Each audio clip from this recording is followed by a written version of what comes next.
Graças e paz, irmãos. Hoje, para a nossa devocional, eu quero ler com você 2 Pedro, capítulo 3. São dois versos, verso 1 e 2. E que Deus nos abençoe. Amém? Vamos lá. 2 Pedro, capítulo 3, verso 1 e o verso 2. Diz assim a palavra de Deus. Amados, esta é agora a segunda epístola que vos escrevo.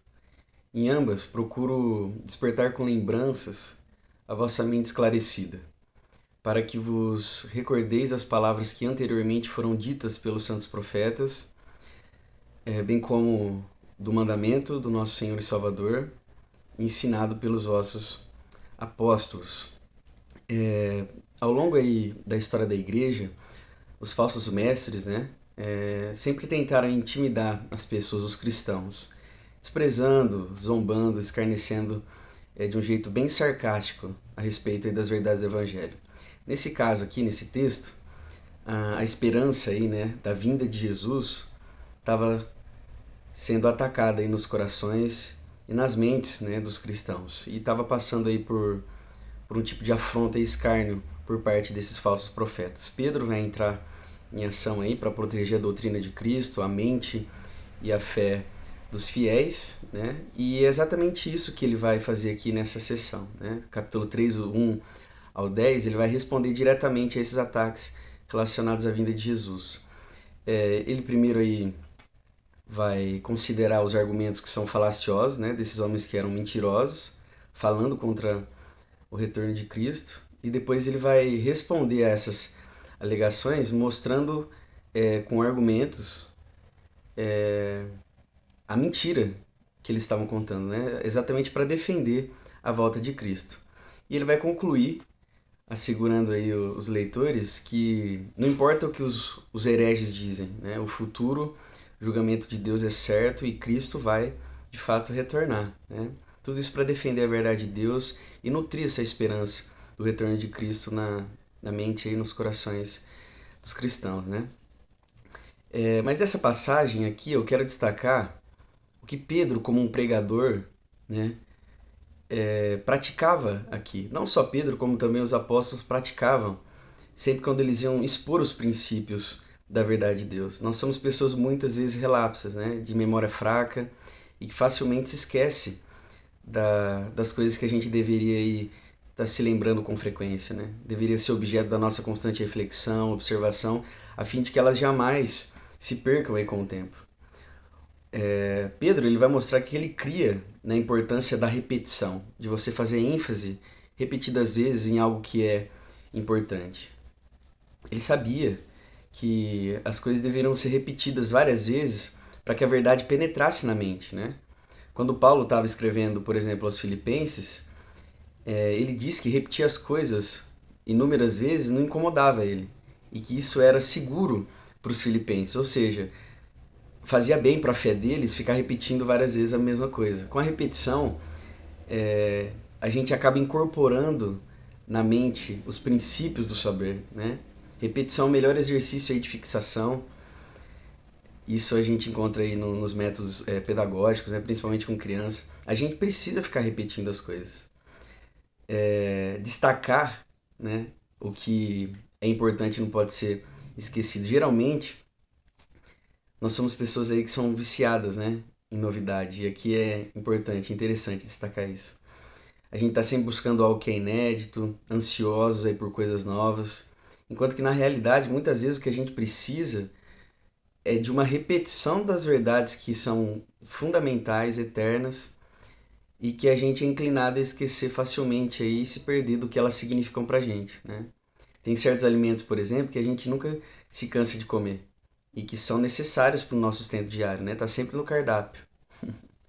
São alimentos básicos. Da mesma forma, existem grandes verdades cristãs aí que o Evangelho nos comunica, que tem que ser repetida várias vezes e que nunca deve ser colocadas em segundo plano, a fim de que a gente busque novidades. Pedro, ele acreditava na necessidade de um aviso. Várias vezes o Novo Testamento esclarece que a pregação e o ensino são nem tanto para introduzir uma nova verdade, como para fazer lembrar as pessoas daquilo que elas já conhecem. E para lembrar elas aí de viver em conformidade com isso. Tem um teólogo que ele diz isso. Nem sempre tem-se em conta que ao homem, mais que informá-lo, é preciso fazê-lo lembrar.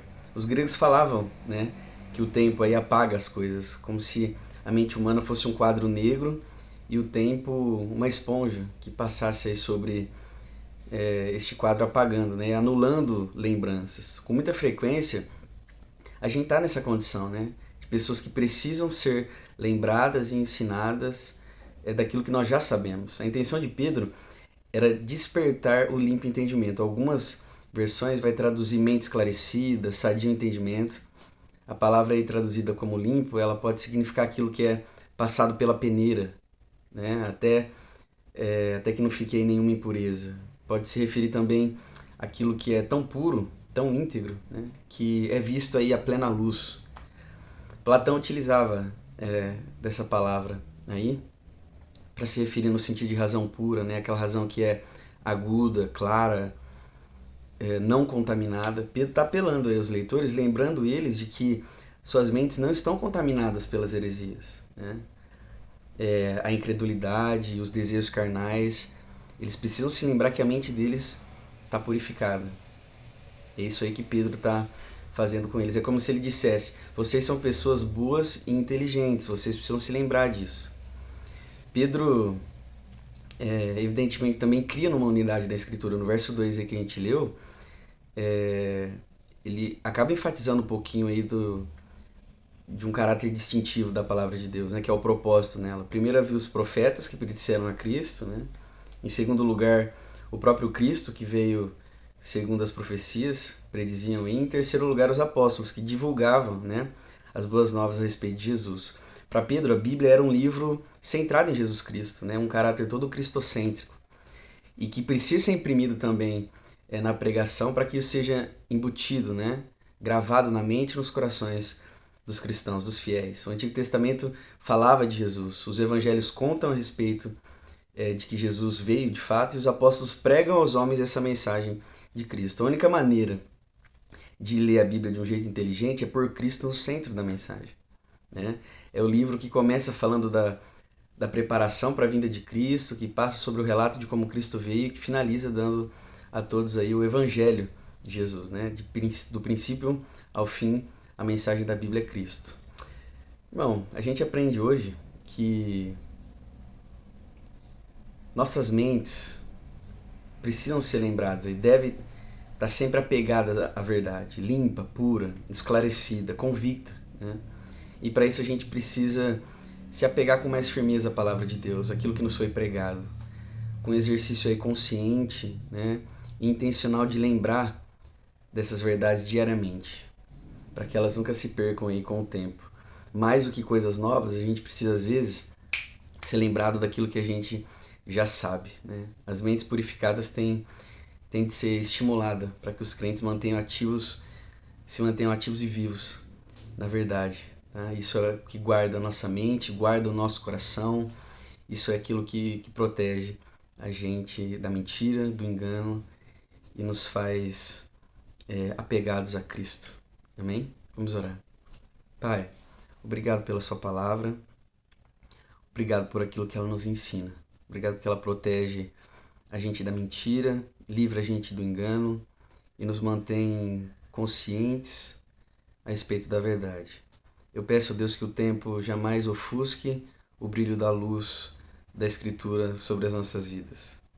É a verdade de Deus e não importa quem fala, não importa se o homem é importante, como Paulo dizia, mesmo se um anjo pregar outro evangelho que vá além daquele que nos foi anunciado, que nós sejamos anátema. Nós queremos constantemente, diariamente lembrar de modo sadio da verdade que o Senhor nos ensina e que isso jamais escape de vista. Cuide de nós, cuide dos nossos corações, proteja-nos dos perigos, ó Deus, de pecar contra o Senhor e de nos desviar. E que em todo tempo o Senhor seja o nosso guia, nosso consolo, nossa alegria. Nós oramos assim, confiados no seu amor e em nome de Jesus. Amém. Amém, meus irmãos. Deus abençoe. Até a próxima.